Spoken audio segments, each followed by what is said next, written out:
Welcome back. This is Steve Sampson, Jim Jones for Veterans in Politics today. Before we get to Mr. Hockstedler, Jim, you have any rant?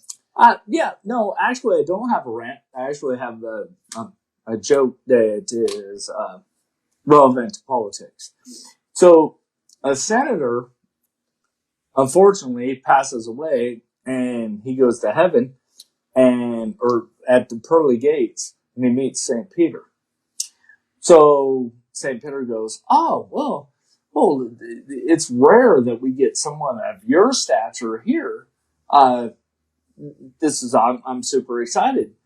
So the senator goes, "Oh, well, thank you." And he tries to walk through the pearly gates. And St. Peter goes, well, hold on, Senator. Before you walk through the pearly gates, because you are so esteemed, you get to decide whether you go to heaven or you go to hell. And the senator goes, well, that's easy. I'm going to go to heaven, and tries to walk through the pearly gates. St. Peter goes, nope, that's not how it works, Senator. You have to decide whether you want to go to heaven or hell. He goes, well, I'm going to go to heaven. He goes, well, hold on. You get to spend 24 hours in hell, 24 hours in heaven, and then you get to decide. So Senator goes, okay. So St. Peter puts him on the elevator, sends him to hell. The doors open up, and the senator walks out. It's plush green golf course. All his best friends are there. They're dressed in all their best clothing, and they're drinking champagne, eating caviar. He spends 24 hours in hell, and he just loves it. It's the best time he ever had. So then 24 hours up, so then the senator goes to heaven. And he's floating from cloud to cloud, mingling with angels and everything. And he has a great time in heaven, too. He goes back and he tells St. Peter, goes, well, I hate to say this, but I kind of choose hell. It was actually fun. So St. Peter goes, okay, sends it back to hell. So he goes down, the doors open, and everybody is in tattered clothing, scorched desert. All of his worst enemies are there to greet him at the door. He goes, wow, this is a little different. So he goes, St. Peter, what's different? It's a little different now. He goes, because we were campaigning yesterday. Today you voted. That's politics, folks. So keep in mind who you vote for. So anyways, Saturday we have the judicial endorsement interviews at Manzu Italian Restaurant on West Flamingo from 8:45 to 3:30. Come and support your favorite judicial candidates. I believe 16, 17 of them are going to be present, and the times are different for each one. If you can't make it to Manzu, it's going to be on Facebook Live, so you can watch your favorite candidates in action. So I just want people to go down there and find out who exactly you want to vote for. Because remember, judges impact your life immediately on a very, very, very personal level. They could take your freedom. They could take your guns. They could take your kids. They could take everything you own and leave you with absolutely nothing. But people don't pay attention to these judges. And I ask myself, why is that? Because a lot of people think they'll never be before a judge. But you know what? Life is funny like that. When you think you'll never be before one, guess what? You're driving down the road, all of a sudden you get a DUI. You went through a red light, somebody hits you from behind. Oh my God, the woman or the man that you think you're so much in love with, all of a sudden they want a divorce. Please, life happens. And if you can't do it for yourself, do it for your children. Because I'm telling you, these judges are very powerful and they got judicial immunity on their side. So you want to pay attention who you put in office. Don't guess who, and don't go and say, oh, well, that sounds like my favorite person, Cindy, and pick that name because it reminds you of somebody. Know exactly who you're putting in office because you might end up with that judge. Thank you so much. Bill. Well done, Steve. Mr. Hockstedler, please tell us about yourself. Yes, my name is Bill Hockstedler, and I'm a candidate for Senate District 19. Geography lesson for those that don't know what that means. It means anywhere from the Idaho-Utah border in the corner up past Elko, down the Utah border where Nevada and Utah come together, all the way through Clark County, going around the metropolitan area. Doesn't include any of the Las Vegas proper neighborhoods, and then out to Primm and Jean, which is at the California border. It's about 523 miles from top to bottom. It's 6 counties. Some of them are partial counties. Some of them are whole counties. Counties like Nye, Lincoln, White Pine, Elko County, Eureka County, Clark County. That's the district. It's the largest legislative district in the United States, the lower 48 states. It's large enough to contain 6 or 7 of the smaller states. If you go back east and pick out New Jersey, Delaware, Vermont, those kind of places, they'll all cram right into that area. 60,000 square miles. How about population? About 167,000 people, and about 60 or 65,000 people voted in the last cycle there. And what are the demographics as far as Democrats, Republicans? It's heavily Republican. I believe the number is about 75 or 80% Republican, and the rest being either Democrat or nonpartisans. A little bit of a mix there.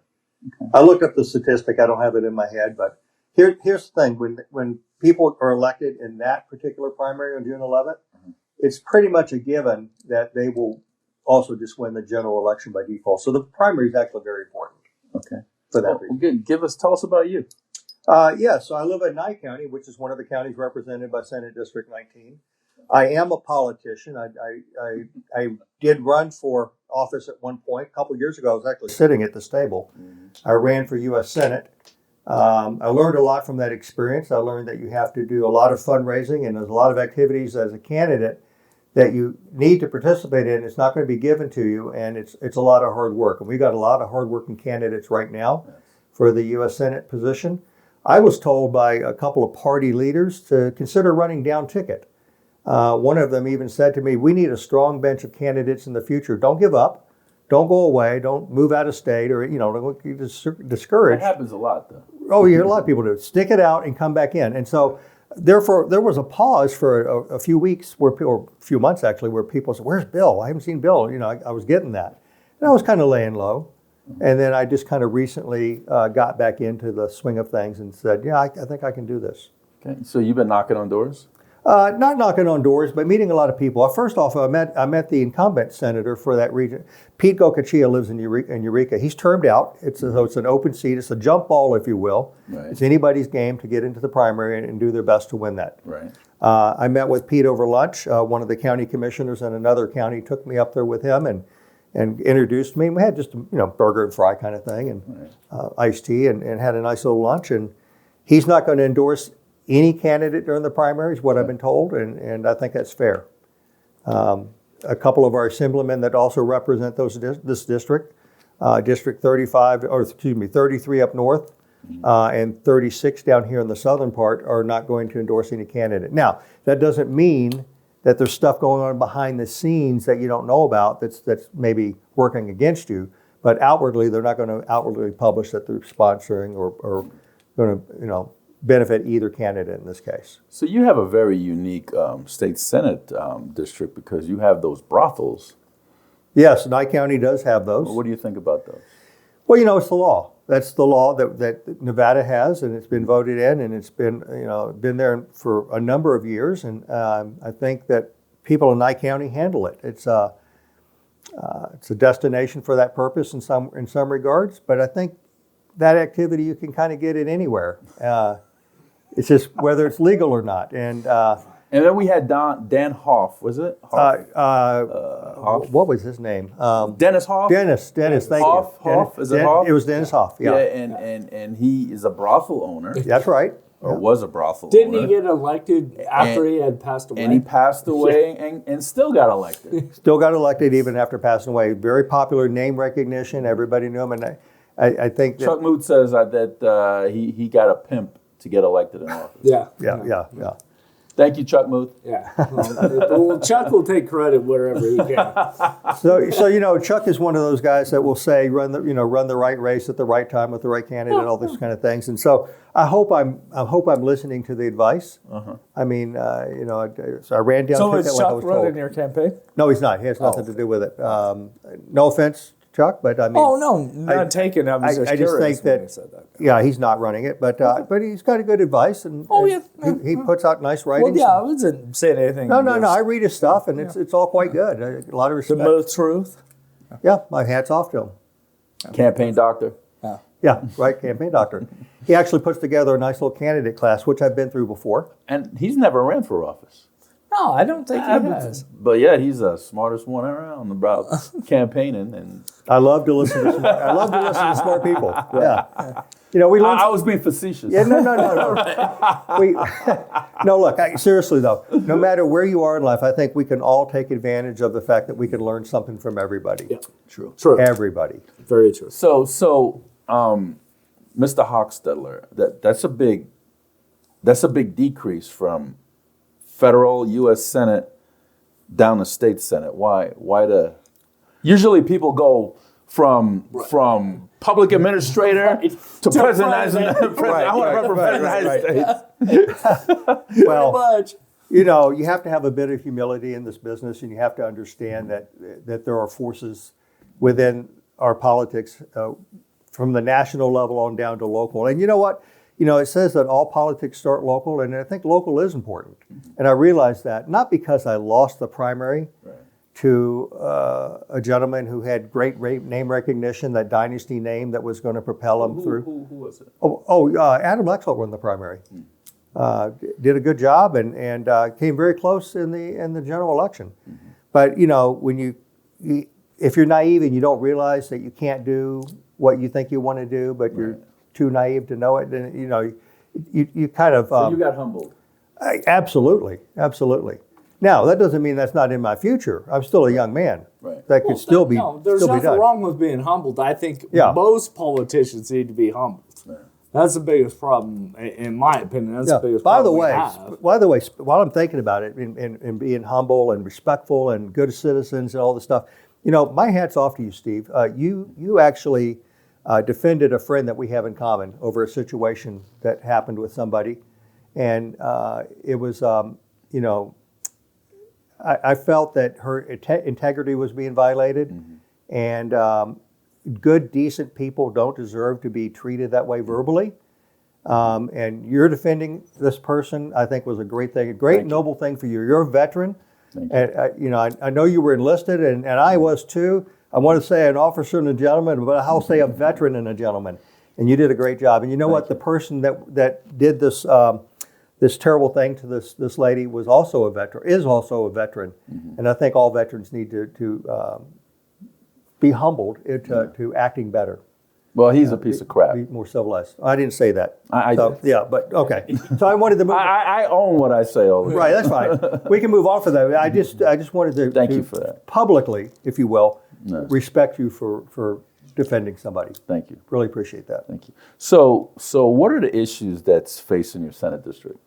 Well, there are a lot of issues that can be solved at the state Senate level. Let me tell you a problem that we're having. I met with a state leader high up in the state Senate, Okay. and they told me that politics is a blood sport. And I get it. I understand that. It is. It doesn't have to be, shouldn't be, but it is. It is what it is. It is. And the fact that we have 7 Republicans and 13 Democrats in the Senate, a lot of the Republicans, and a couple of them I've actually spoke to, say, hey, Bill, this is a tough job, and you're going to get really frustrated, and you're going to feel like you're not getting anything accomplished. And so I'm thinking, well, then why is anybody in that job if you don't think you can get anything done? Why are you doing it? Are we there just to pat each other on the back and sell each other ham sandwiches? I mean, and make us feel good, look good? We don't need any more empty suits in politics, and that includes at the state level. You know, if you're going to be an empty suit, go do something else because you're not doing something for the people. So even if you're in the minority, and I'm not saying you have to be the loud minority. We don't want to be the loud minority. We want to be effective. And you make bridges with people. Oh, that can never be done. Is, you know, I'm having coffee with this person. Right. And I said, I kind of refuse to believe that. I think that I can make friends with anybody in any situation if you talk calmly and have respect for that person's point of view and demand that they have respect for your point of view and come to a consensus and agree on some things and get something done. This last legislative session, we had 75 or 70 something vetoes that had to happen because our Republican governor, great guy by the way, I think he's good, but we shouldn't be in the position where we're vetoing things that should have been compromised. The other thing is people say, and politicians say this, and I've heard county chairs say it, and I've heard other people say, we're at war, and they get their fist, we're at war, and they yell, and the foams come out of their mouth, and it's like the dog chasing the car and foaming and parking, and they catch the car, they're biting at the tires, and the car stops. They don't know what to do. What are you doing?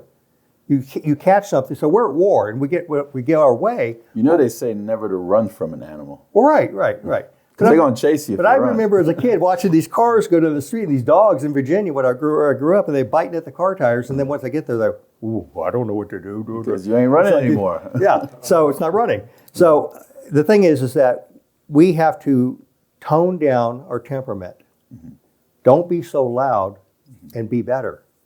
And we can actually accomplish something. So that is my kind of a philosophy in life, is that we need to, wars aren't won by the annihilation of the opposing side. Yeah. You look back and literally, wars have not been won that way.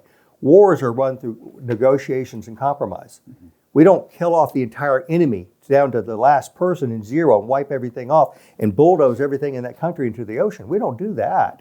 We negotiate. You get to a point where you say you have to negotiate. And you can work across the aisle? Absolutely, I can.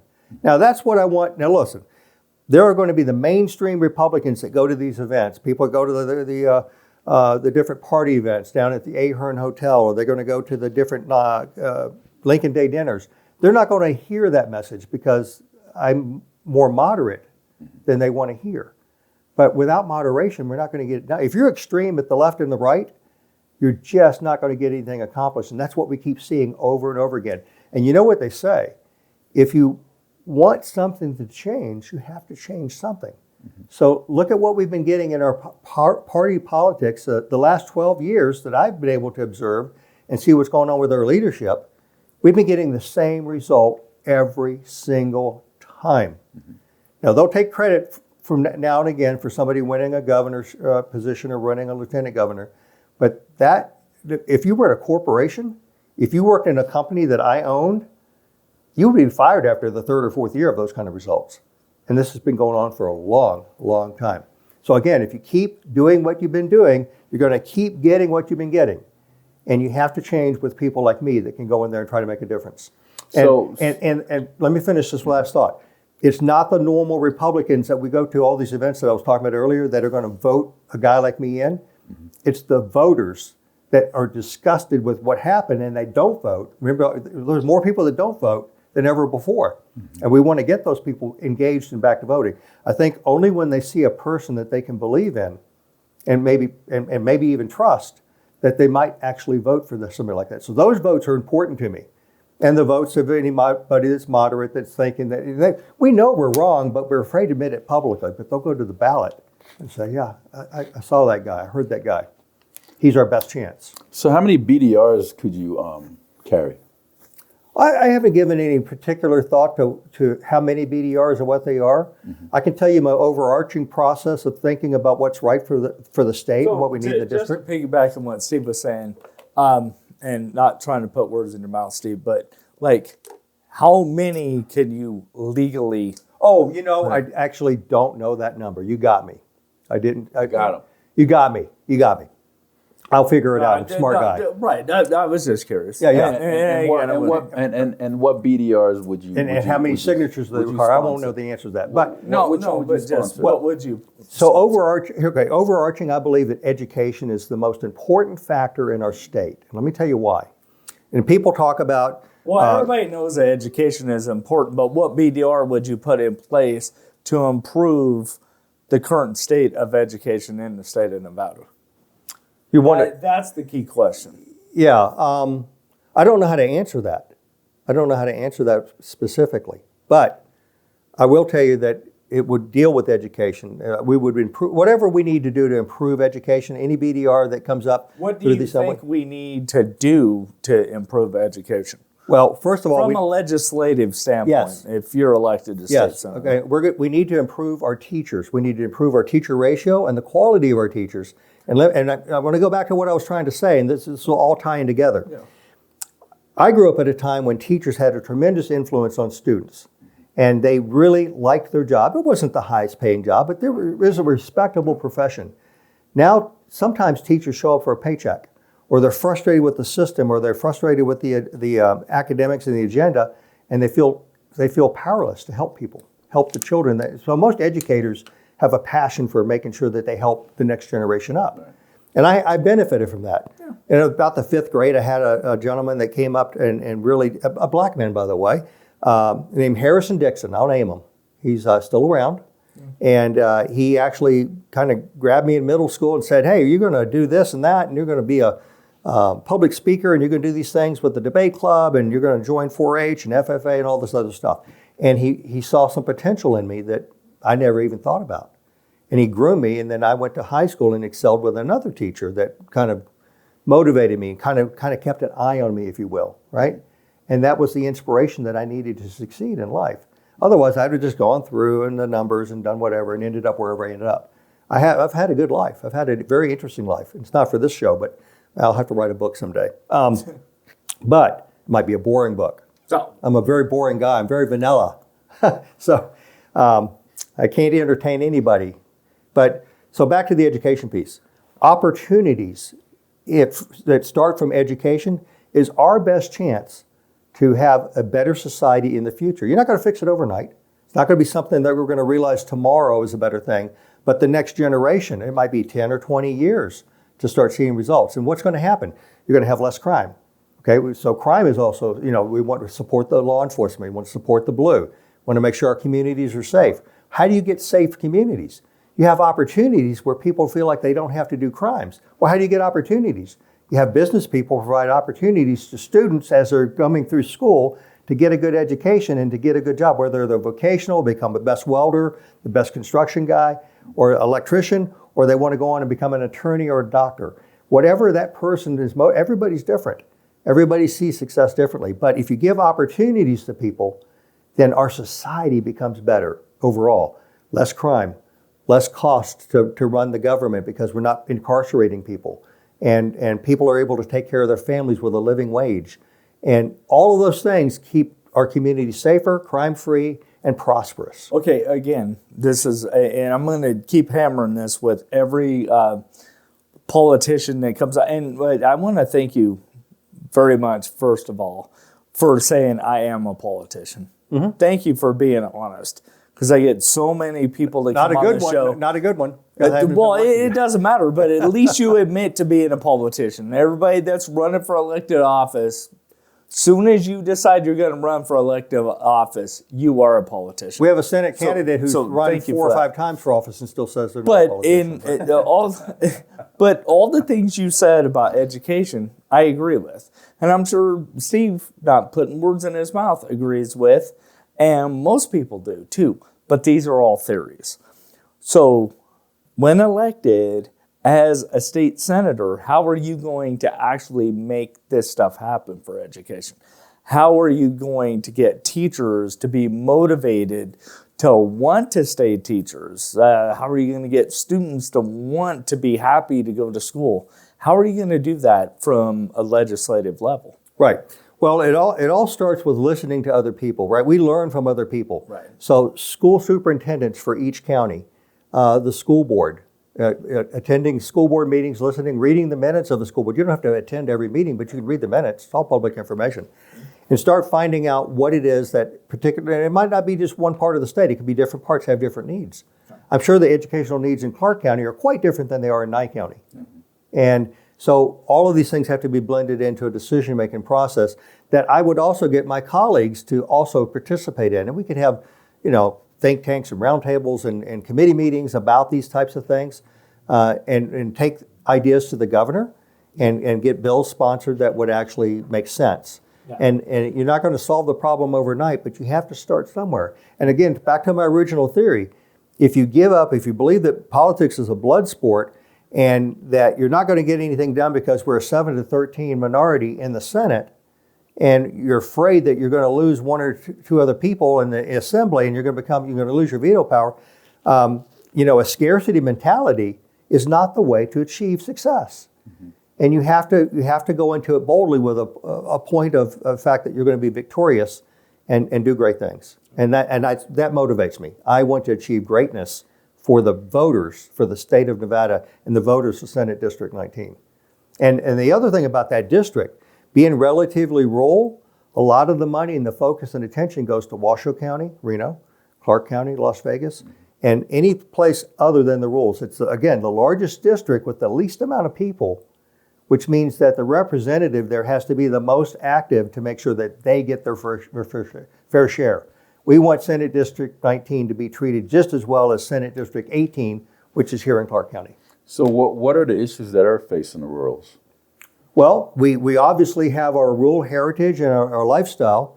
And I come from a rural background, and we can get into that, or you can go to my website and find it. But we have a heritage of independence, hardworking, ranchers, farmers, miners, people that make their living from the land. And you have environmental issues that you have to factor into that. You've got technology that you have to factor into that. You've got economics that factor into that. You know that one of our remaining dairies here in Nevada is actually going to close or potentially going to close. We're going to have no more dairies in the state of Nevada. And it's just up the road here in Nye County. So they're being forced out of the business because of economic conditions that national policy is set on the price of milk. The dairy cow industry has been priced down, dumbed down to the fact that they can't afford to operate anymore. And they're not allowed to raise their price, even though inflation has caused the price of everything to go up, including the feed for those cows, the gasoline that it takes, the tractors and all the machinery, and taxes, property taxes have gone up. So all these competing factors, but yet the price of the commodity has to stay low, is not a good thing. Now, I have secretaries of agriculture in different states that I could probably go to get some advice and figure out how we might be able to solve that. But until it's solved at the national level by people way beyond my power and ability to do, I can only complain. It's going to be tough on these businesses. So we need to make sure that we're economically protected. We need to make sure that our rural heritage is protected, and yet still have an eye for technology, because technology is evasive. AI, artificial intelligence, it's everywhere. Cattle ranchers can now track their cattle with tags on them from a satellite and tell them where all their cattle is. They can look at water levels in the ponds and the lakes and determine if they're going to have enough water to get through the summer based on the rainfall that we got in the spring. There's all kinds of computer models out there that help farmers do the job that they never thought of 100 years ago, of course. So what are your position on the wild horses that are out in the rurals? Well, and how they're rounding them up? Yeah, and I've talked to different people about that. It's actually a subject I've talked to assemblymen about and regular folks, and I've had it come from both sides. I've had people say, hey, they're being cruel to the horses, and some people in Idaho, or not Idaho, Utah are buying the horses, and then they're selling it to somebody in Mexico who then euthanizes that horse or kills it and makes it into dog food or whatever. And they show these videos of horrific scenery that you just wouldn't want to see. Don't know what's true or not. I haven't seen it myself. It's only in video, and you can't believe everything you see. And then I hear from the ranchers that the feral horses are just let loose. So not many of them are Mustangs. I'm just talking about feral horses. And they're overgrazing, and they're causing problems with their own production of cattle and destroying the land. So you have to, I think you have to look at what the majority, again, the majority rules of what the ranchers really need and want. And you want to protect the rancher's way of life. You don't want to decimate a rancher's ability for his 2,000 acres to support his head of cattle if you just have feral horses running through it. And so the BLM does a very good job of managing that and rounding these up. And I believe that they are treated humanely, from what I understand. And so I'd have to go with the process that we have in place now is probably the right process. Speaking of the BLM, they say, 87% of Nevada is controlled by the federal government. As a state senator, what could you do to kind of reverse that and get some of that land back into Nevada? Well, I think there is an interest in getting some of that land back. At least we want to have control of the land, right? And if you can't get control, then offer to purchase at a fair price, right? These counties that have a lot of BLM land are required to protect the assets on that land. So if there's a brush fire in northern Nye County, the Pahrump Fire Department has to drive 90 miles up there and put the fire out. Well, who's paying for that gasoline? Who's paying for that truck? So, there are situations where we have to be cognizant of what the money that the BLM gives to the county. There's a small percentage that we get back to take care of those fires. Or if somebody runs into a telephone pole and knocks it down, who's going to respond to that car accident for the driver's safety as well as the pole and the things that, get destroyed? So there has to be a balance between what the federal government's doing and what Nevada residents, Nevada voters, Nevada citizens, if you will, need to get from that land in return. So I've been driving back and forth to northern Nevada, Okay. and through the rurals, Hawthorne, Ely, Nye, all that stuff. And what I've noticed is that Wi-Fi is an issue. Mm-hmm. So as a state legislator, what could you do to make sure that there's towers along the way so that people's cell phone could start working instead of going to voicemail? Yeah, and I knew there's an initiative for G5 and everything. It's supposed to be more statewide. I found holes myself. I drove 200 miles north the other day, just myself, and found out I didn't have coverage in areas that I thought I should have. Mm-hmm. So that is a problem. So we need to find those holes and figure out a way to fix it. Now, if the money's been allocated to do that and it has not all been spent, we need to spend it. Mm-hmm. If it's been spent not appropriately, if there's been any kind of fraud, waste, or abuse, we need to find that out as well. And we need to make sure we take corrective action and make sure that we get what we're paying for. Mm-hmm. So I definitely believe in that. Also, when you talk about the infrastructure, and I'll get back to infrastructure questions, but the internet kind of falls into that. The infrastructure with the internet to make sure our phones and computers work wherever we are is extremely important to our productivity and opportunities. What good does it do a school student to go back to their home if they don't have access to good internet in their home? Whether they're optic in or fibered in or just getting it from the air, they need good internet to continue their studies and get good grades. And then for people that are in the jobs, looking for jobs and looking for ways to make money, I work from home. I'm a remote employee of my employer. And if I didn't have good internet where I live in Nye County, I couldn't do my job. I'd probably get replaced. So what could you do about healthcare? Because there's not a lot of clinics or hospitals in the rurals. What could you do about Right. it? And I got so many questions about rurals because after driving back and forth a bunch of times, I've seen it for myself. You've seen it, and I live it now. So the clinics, the hospitals, I mean, exactly. You get stuck down there on one of those roads in between Hawthorne or wherever. You're going to get life flighted out. You're going to end up in either Salt Lake City or Reno. And then if your cell phone don't work, how are you going to get life flighted out? Ain't nobody coming to your rescue. Right. So now you see the importance of the infrastructure to make sure that we have good coverage so that people can respond to emergencies and things like that. So back to healthcare, the biggest thing is accessibility and cost. And you got to make sure that you have both contained. You want to make sure that healthcare is accessible and available, and you don't necessarily want to be life flighted all the way to Salt Lake City because there's nothing in Elko that can help you, right? Nothing. Right. So, I mean, look, let's face it. I'm not trying to be crass, but we have healthcare facilities in this state where a broken arm, a cut, needs some stitches, maybe a puncture wound.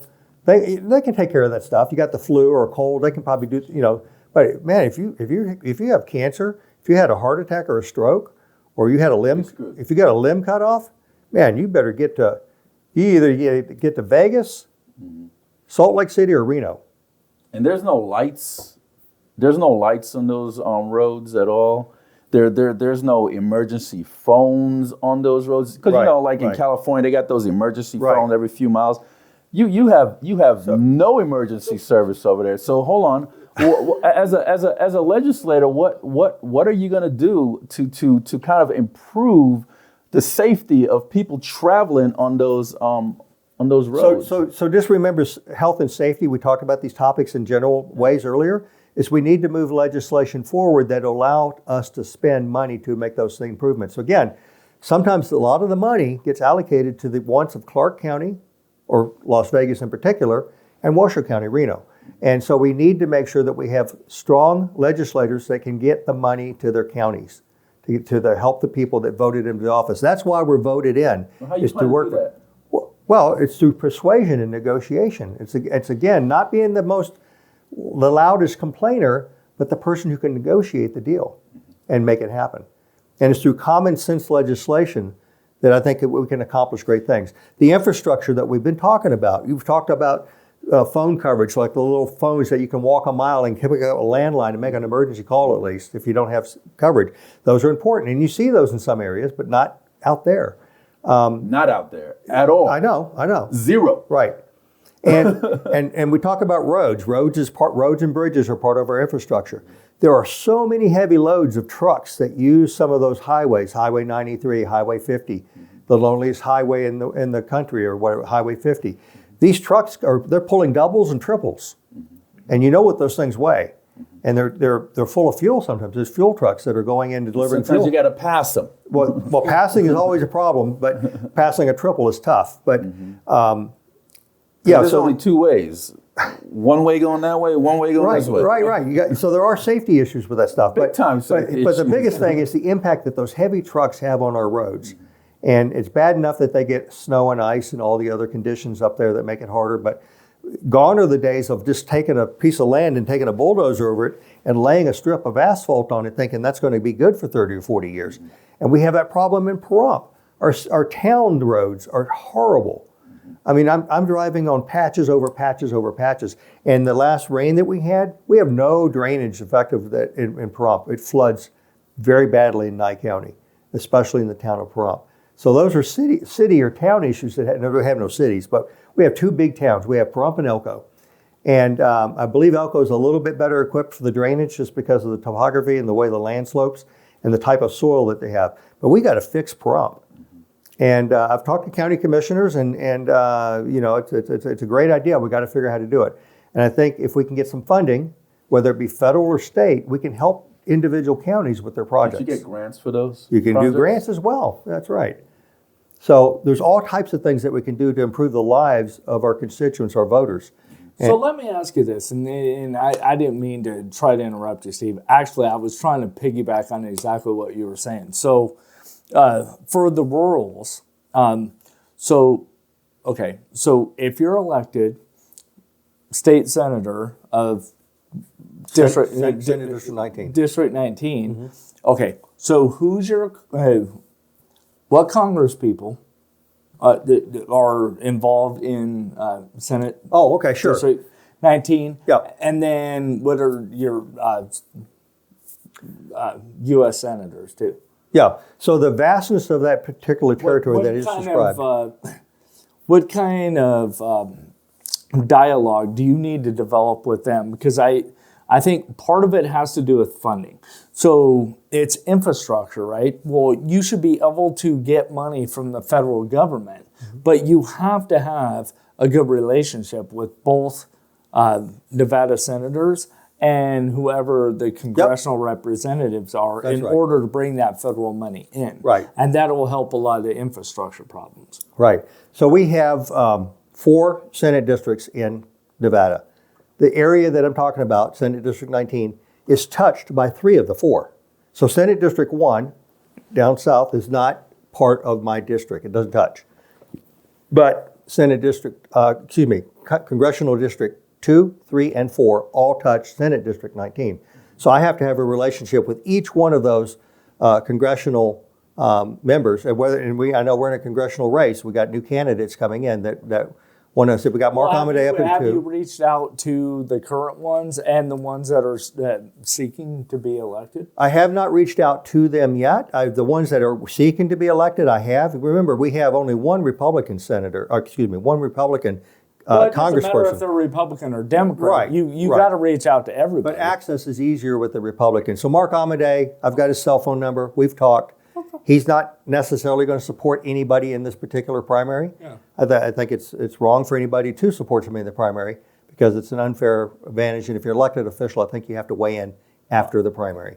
And again, as I said, in this particular district, when you win the primary in District 19, you've essentially won the election. There's very little resistance because it's so heavy Republican. So is that why you're running as a Republican? Because it's I'm a lifelong Republican. I've always been a Republican, conservative Republican, my entire life. Before coming to Nevada, I've been a Republican.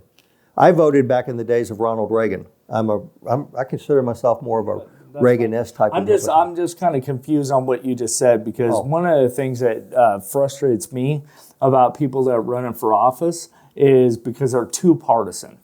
Like, it's not about being a Republican or being a Democrat. Right. You're supposed to be out for everybody. That's correct. Yeah. So I didn't mean to dislodge your way of thinking. Right. I'm actually a very conservative Republican, but as I mentioned earlier in the way I talked about negotiating and reaching across the aisle, absolutely working with everybody. And I am there to represent everybody. I don't care if you're a IAP, which is Independent American Party, nonpartisan Democrat, it doesn't matter.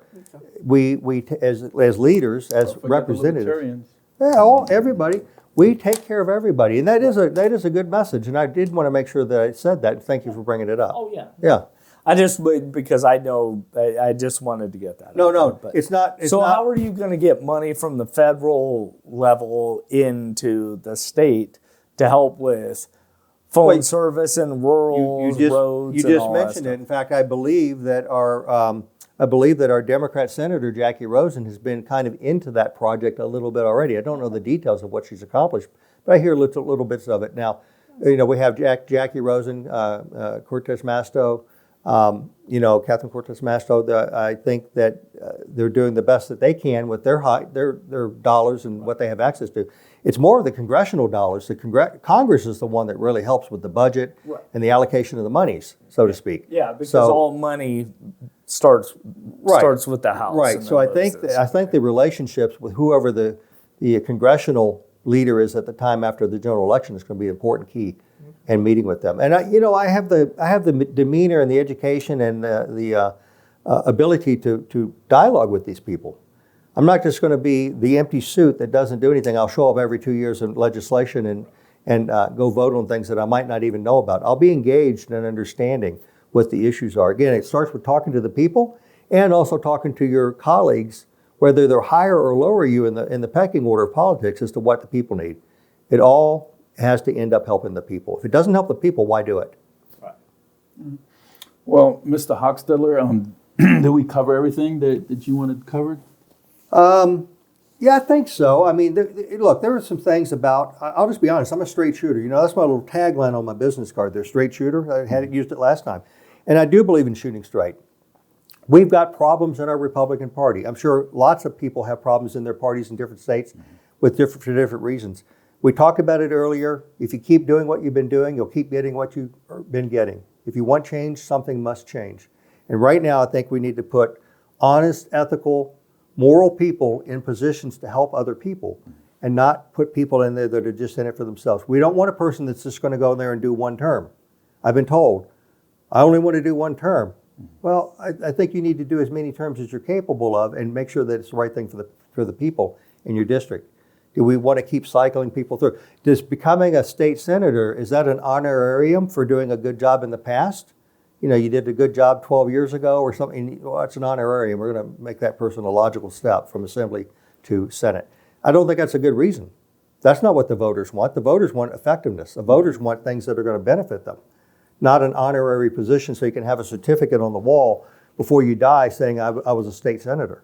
So do you think that the Republican Party should start bringing in different